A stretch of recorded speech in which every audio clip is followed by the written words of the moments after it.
Dear students, વંદે માતરમ. Change the text આ ટોપિકમાં આગલા 3 મુદ્દા શીખ્યા બાદ let's start topic number 4, change the person. Dear friends, બધા જ ટોપિક્સમાં આ ટોપિક સાવ ઇઝી છે.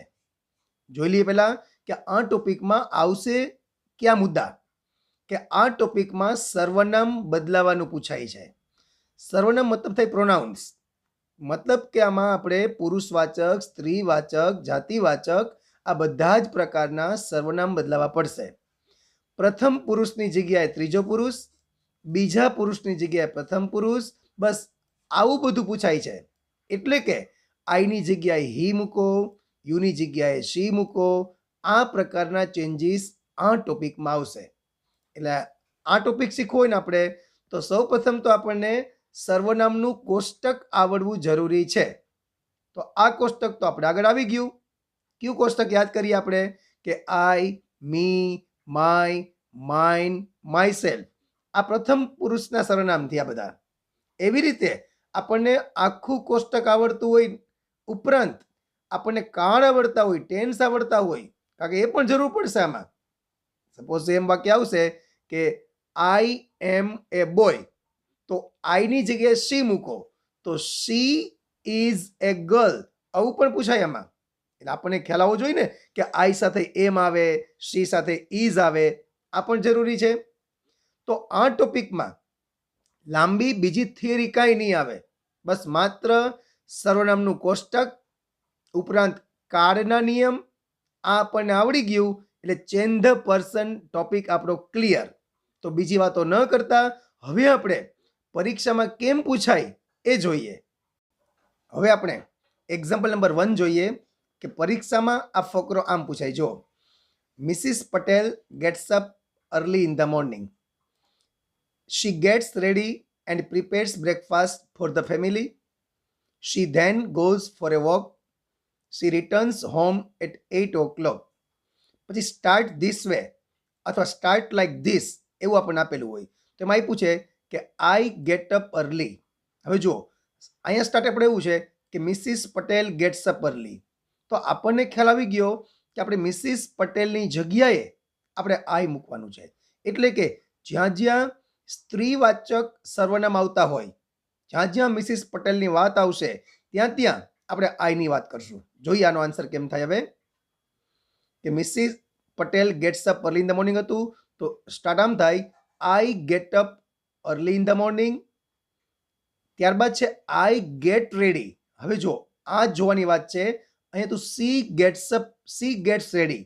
તો અહીંયાથી આપણે આઈ ગેટ રેડી. જો મિત્રો અહીંયા ટેન્સીસનું જ્ઞાન તમને ના હોય ને તો તકલીફ પડે. કે જો અહીંયા શી છે ને અને પ્રેઝન્ટ ટેન્સ છે, આ સિમ્પલ પ્રેઝન્ટ ટેન્સનું વાક્ય છે આ. તો સી સાથે ગેટ્સ આવે, ત્રીજો પુરુષ એક વચનનો નિયમ લાગુ પડે. તો આઈ સાથે ક્રિયાપદનું મૂળરૂપ આવે. તો અહીંયા આપણે જોવું પડશે. પછી પ્રિપેર્સ છે એનું થઈ ગયું પ્રિપેર. આમાંથી પણ એસ નીકળી ગયો કે I get ready and prepare breakfast for the family. પછી વાક્ય એમ છે she then goes for a walk. તો એનું શું થયું? I then go for a walk. જો શીની જગ્યા આઈ આવી ગયું તો ગોઝની જગ્યા આવી ગયું ગો, કારણ કે આઈ સાથે ક્રિયાપદનું મૂળરૂપ આવે. She returns home at 8 o'clock. She returns, યા આવી ગયું આઈ રિટર્ન. તો મિત્રો અહીંયા સર્વનામની સાથે આપણે ટેન્સનું જ્ઞાન હોવું જરૂરી છે. તો આ ફકરો આ રીતે આપણે પરીક્ષામાં 2 માર્ક્સનો પૂછાય. ધોરણ 9, 10, 11, 12 આ બધા ધોરણનો કોમન ટોપિક અને બધામાં આમ જ પૂછાશે. એક્ઝામ્પલ નંબર 2 જોઈએ આપણે કે પરીક્ષામાં કેમ આપેલું છે, એનો આન્સર કેમ થાય. જો I do not like cricket આપણું પહેલું વાક્ય છે. હવે સ્ટાર્ટ લાઈક ધીસમાં શું આપ્યું? જો my brother does not like, મતલબ કે આઈ છે, આઈની જગ્યાએ આપણે માય બ્રધર મૂકવાનું થાય.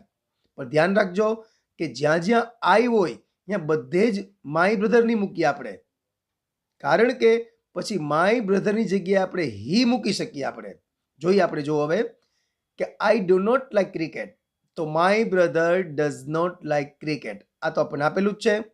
હવે છે I like to play tennis. હવે જો આપણે આ આઈની જગ્યાએ કે માય બ્રધર મૂકેલું છે, તો બધે જ માય બ્રધર મૂકવાની જરૂર નથી. ત્યાં હી મૂકી શકીએ. જો કોઈ છોકરીનું નામ હોય તો શી પણ મૂકી શકીએ આપણે. તો આઈ લાઈક એનું કર્યું આપણે હી લાઇક્સ ટુ પ્લે ટેનિસ.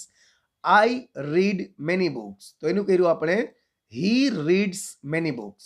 બસ આ જોજો મિત્રો, જો કે આઈ સાથે ક્રિયાપદનું મૂળ રૂપ તો હી સાથે ક્રિયાપદ એસઈએસ વાળું. અહીંયા કેમ જોયું આપણે, જો કે મિસિસ પટેલ હતા બરાબર કર્તા તરીકે, તો બધે જ ક્રિયાપદ એસઈએસ વાળું આવ્યું. પછી એની જગ્યાએ આપણે આઈ કર્યું તો આઈ સાથે બધે મૂળરૂપ કર્યા. તો અહીંયા આપણે ઉલટું કર્યું કે આઈ સાથે મૂળરૂપ આપણને આપેલા છે તો હી છે તો એની સાથે આપણે એસઈએસ વાળું ક્રિયાપદ મૂકવું પડે. છેલ્લું વાક્ય જુઓ, I also listen to music. તો અહીંયા થાય આપણે he also listens to music. અહીંયા ક્રિયાપદને એસ ક્યાં લાગે, ઈએસ ક્યાં લાગે એ પણ સમજવું જરૂરી છે. અને બધા જ નિયમ આપણે આગળ આપેલા છે. એક્ઝામ્પલ નંબર 3 જોઈએ. હી હેઝ વોન ધ મેચ. આપેલું વાક્ય આપણે જોઈ લેવાનું હંમેશા આપણે. હી હેઝ વોન ધ મેચ છે તો સ્ટાર્ટ લાઈક ધીસ એમાં આમ આપેલું છે આપણને વી હેવ વોન. મિત્રો જરાય ચિંતા ના કરતા, પરીક્ષામાં સ્ટાર્ટ લાઈક ધીસ આપેલું જ આવશે આપણને. એટલે પેલા વાક્ય ઉપરથી આઈડિયા આવી જાય આપણને કે આખા ફકરામાં આપણે પ્રોસિજર કરવાની છે કઈ. તો અહીંયા છે હી હેઝ વોન તો વી હેવ વોન, મતલબ કે હીની જગ્યાએ આખી હીની લાઈન આવશે બરાબર, હી, હિમ, હીઝ, હિમસેલ્ફ, એની જગ્યાએ આપણે વીની આખી લાઈન મૂકશું આપણે. જોઈએ હવે, he has won the match તો we have won the match. પછી હી ઇઝ ડિલાઇટેડ. હવે જુઓ મિત્રો, વી આર ડિલાઇટેડ. અહીંયા એમ છે તે ખૂબ ખુશ છે તો અહીંયા આપણે ખૂબ ખુશ છીએ. તો અહીંયા આપણે એ પણ ખબર હોવી જોઈએ ને કે હી સાથે ઇઝ આવે તો વી સાથે આર આવે. તો અહીંયા તો આપણે જવું પડે સીધા હાઉ ટુ મેક સેન્ટેન્સમાં. યુઝ ઓફ ટુ બી એ તમને આવડતું હોય તો મજા આવશે અહીંયા. પછી આવ્યું he shares his joy with his friends. તો વીમાં કેમ થયું જુઓ, we share our joy with our friends. જો કેટલા ફેરફાર જો મિત્રો, હી ઇઝ નું અહીંયા આપણે વી આર કર્યું, પછી હી શેર્સ તો વી શેર, પછી હિઝ જોય તો અહીંયા થઈ ગયું our joy, with his friends તો અહીંયા કર્યું આપણે with our friends. He does not want, આ ખાસ જુઓ, તો we do not want. He સાથે નકારમાં ડઝ નોટ તો વી સાથે ડુ નોટ. એટલે આ સર્વનામ પ્લસ કાળના જ્ઞાન સાથે આ પેરેગ્રાફમાં આપણને પૂરા માર્ક મળી શકે. એક્ઝામ્પલ નંબર 4 જોઈએ કે એક્ઝામમાં કેમ આપેલું છે અને આપણે આન્સરનો કેમ લખાય. જો યુ આર એ સ્ટુડન્ટ આપેલું વાક્ય જોયું આપણે, યુ આર એ સ્ટુડન્ટ. તો સ્ટાર્ટ લાઈક ધીસમાં શું છે, શી ઇઝ અ સ્ટુડન્ટ. હવે અહીંયા આપણે યુના સર્વનામ છે બધા, એની જગ્યાએ લખશું બધે જ શીના સર્વનામ. તો યુ આર એ સ્ટુડન્ટ થઈ ગયું she is a student. You have to study તો એનું થયું આપણે she has to study. You સાથે હેવ આવે તો સી સાથે હેઝ આવે. આ પણ આપણે હાઉ ટુ મેક સેન્ટેન્સમાં યુઝ ઓફ ટુ હેવ એમાં આપણે શીખાતા. But do you take part in sports. જો મિત્રો ખાસ જુઓ હવે શું થયું હવે એનું, but does she take part in sports. કે યુ હોય તો યુ સાથે નકાર અને પ્રશ્નાર્થમાં ડુ, અને ત્રીજા પુરુષ એક વચનમાં હી અને શી સાથે આવે ડઝ. તો અહીંયા આપણે ડુ યુનું કર્યું આપણે does she. Have you ever participated in debates તો એનું થયું has she ever participated in debates. Debates મતલબ ચર્ચા સ્પર્ધા.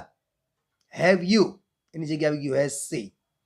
યુ શુડ ડુ ઇટ તમારે આમ કરવું જોઈએ તો એનું થયું શી શુડ ડુ ઇટ.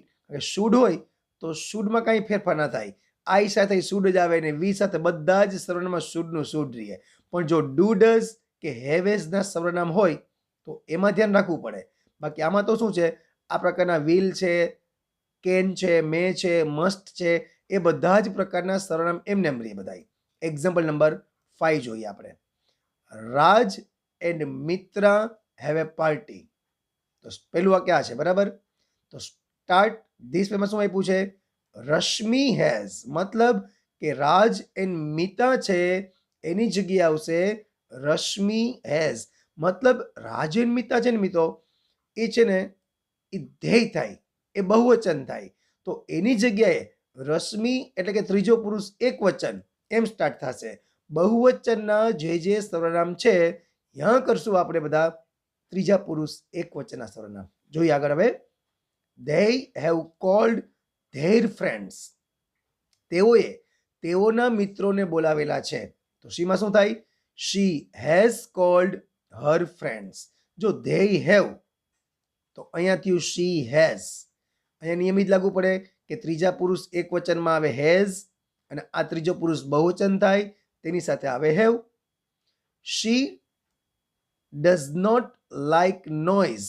એ શું કામ થયું? કારણ કે અહીંયા મેં પેલું છે કે they do not like noise, તો they do not છે એનું થઈ ગયું she does not. જેમ પ્રશ્નાર્થમાં ફેરફાર થાય એમ નકારમાં આ જ જોવાનું આપણે પાછું.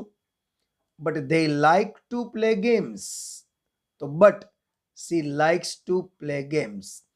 અહીંયા તો આગળ જેવો જ ફેરફાર થયો કે they પ્લસ મૂળરૂપ, તો she પ્લસ SES વાળું ક્રિયાપદ, એ તો આગળના જેવો જ ફેરફાર થયો. અહીંયા પણ આપણે એ સાદા વર્તમાન કાળ નિયમ રાખવા પડે. આપણે એક્ઝામ્પલ નંબર 6 જોઈએ. આ ફકરો થોડોક મોટો લખ્યો છે, બરાબર. આપણે પરીક્ષામાં ચિંતા ના કરતા, આ 2 માર્કનું જ આવે છે અને સાવ નાનકડો જ ફકરો આવે છે. પણ આપણે તો શું છે, આપણને ફેરફાર આવડવા જરૂરી છે. એટલા માટે બને એટલે આપણે મોટા ફકરાની પ્રેક્ટિસ કરીએ તો સારું. જોઈએ હવે. રેખા ઇઝ એન ઓનેસ્ટ ગર્લ, આપેલું વાક્ય. હવે સ્ટાર્ટ કેમ છે જુઓ.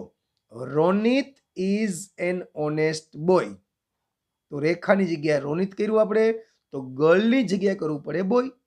તો જેટલા આવે સ્ત્રીવાચક સર્વનામ આવશે ત્યાં બધે જ કરશું આપણે પુરુષવાચક સર્વનામ. One day she found a ring, તો one day he found a ring. જો આમાં ક્રિયાપદમાં કાંઈ જાજા ફેરફાર નહીં આવે, કારણ કે હી અને શી એ બંને ત્રીજો પુરુષ એક વચન જ કહેવાય. જો હીમાં એસ આપ્યું હોય તો શીમાં પણ એસ આવે જ, પણ અહીંયા બીજા પ્રકારના ફેરફાર જુઓ. હવે શી ટુક ઇટ, તો આપણે કર્યું he took it. And went to the principal's cabin with her friends, તો માત્ર વિથ હિઝ ફ્રેન્ડ્સ આટલો જ ફેરફાર. She gave it to him, તો he gave it to him. હવે જો અહીંયા આપણે હિમનું હિમ રાખ્યું એ એટલા માટે કે પ્રિન્સિપાલની વાત કરીશ ને આપણે, તો પ્રિન્સિપાલ કોમન નામ રાખીએ આપણે, તો હિમ પ્રિન્સિપાલ માટે છે એટલે આપણે હિમનું હિમ રાખીએ એમ નામ. ધ પ્રિન્સિપાલ પ્રેઝડ હર ઓનેસ્ટી, તો ધ પ્રિન્સિપાલ પ્રેઝડ હિઝ ઓનેસ્ટી. તો આ પ્રકારનું પૂછાય ને તો સાવ સહેલું પડે. પણ ક્યારે? જો ત્રીજા પુરુષના સર્વનામ હોય અને એની જ અંદરો અંદર બદલી કરવાની હોય તો. બાકી તો મેં કીધું એમ, જો આ રાજન મિતા હતા તો રશ્મિ કર્યું આપણે, તો એમાં ક્રિયાપદમાં ફેરફાર થાય, ટુ બીના રૂપમાં ફેરફાર થાય. એના સિવાય કાળમાં પણ ક્રિયાપદને એસનું પણ ધ્યાન રાખવું પડે. તો મિત્રો, ચેન્જ ધ પર્સન એમાં બીજી કાંઈ થિયરી છે નહીં, ટોપિક પણ સહેલો છે. તો આ ટોપિક આપણે અહીંયા પૂરો કરીએ. આના પછી માત્ર એક જ ટોપિક, અને એ તો મેઇન ટોપિક છે આપણો, પરીક્ષામાં 100% પૂછાય એ ટોપિક છે ચેન્જ ધ વોઇસ. તો આના પછી આપણે ચેન્જ ધ વોઇસ શીખીશું અને ત્યારબાદ તમને એની મિક્સ પ્રેક્ટિસ પણ આપવાનો છું. તો આશા છે કે ચેન્જ ધ પર્સન આ તમને સમજાઈ ગયું હશે. છતાં પણ કંઈ ક્વેરી હોય તો યુ કેન કોન્ટેક્ટ મી. વંદે માતરમ. ભારત માતા કી જય.